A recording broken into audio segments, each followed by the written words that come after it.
Banim, parents, and the class of 2014. I'm really proud here to be able to stand and represent the girls in our class who have each finished their own Sefer of Tanakh this year on their own.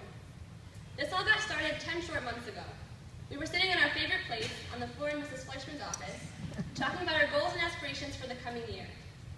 As we went around, there were many recurring themes, having to do with learning more, davening more, and the occasional being nicer to my family. There was also a lot of talk about wanting to study out of school for routine making a siyum. But we were all scared that as our lives became more routine, finding the time to learn would be difficult, and our goals would fade into the background of our busy lives. As we looked up at Mrs. Fleischman, we saw some wheels turning and a little fluorescent bulb lit above her head. The next Navi class we had, we each went around and chose a sefer we were interested in learning on our own. We then set checkpoints throughout the year, and small, realistic goals for ourselves to help accomplish our goal in a timely manner, and throughout the year we've each been learning on our own. Baya took on the fun story of Esther, Talya learned the interesting adventure of Yonah. Sunny dove into the inspirational messages of Mishlei, Jennifer studied the tragic poetry of Eva. Aviva learned the fascinating story of Ruth, Jenna went through the beauty of Tehillim, and I worked my way through the difficult and symbolic storyline of Shir HaShirim. You know that saying, no two snowflakes are alike? Well, I have a similar theory about Shir HaShirim. No true interpretations are alike. Over the time I've spent studying the Sefer, I've read different books, articles, and shiurim, and there are no Rabbanim that view the symbolism embedded in the Sefer the same way. Rav Meidan from Yeshiva Har Etzion points out a structure of the book that I really connected to.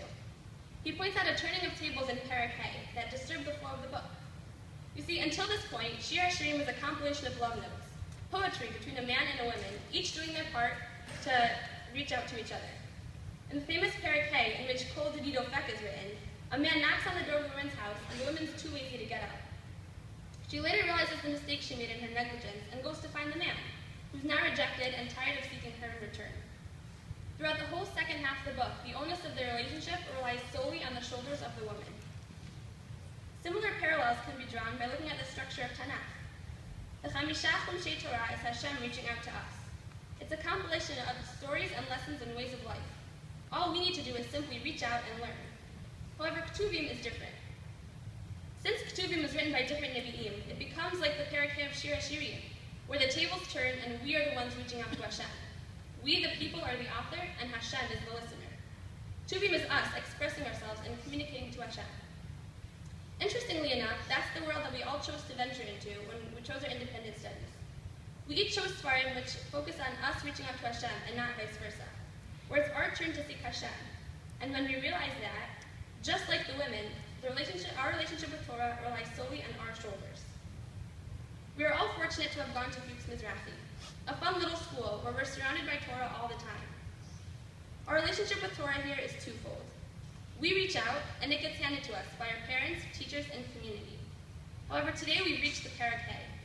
We are now approaching the time where if we don't reach out for it, it won't come to us.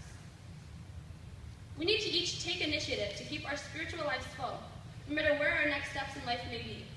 Whether it's learning in Israel next year or jumping straight to college, I have complete confidence that keeping our lives enriched in Torah is something our class will excel in. We are a group of 19 committed kids, who are each active in our respective extracurriculars. With the foundation given to us by Mizrahi and the resources that are available to us through our hard work, I have no doubt that this is a challenge we can tackle. I'd like to end with a bracha to us.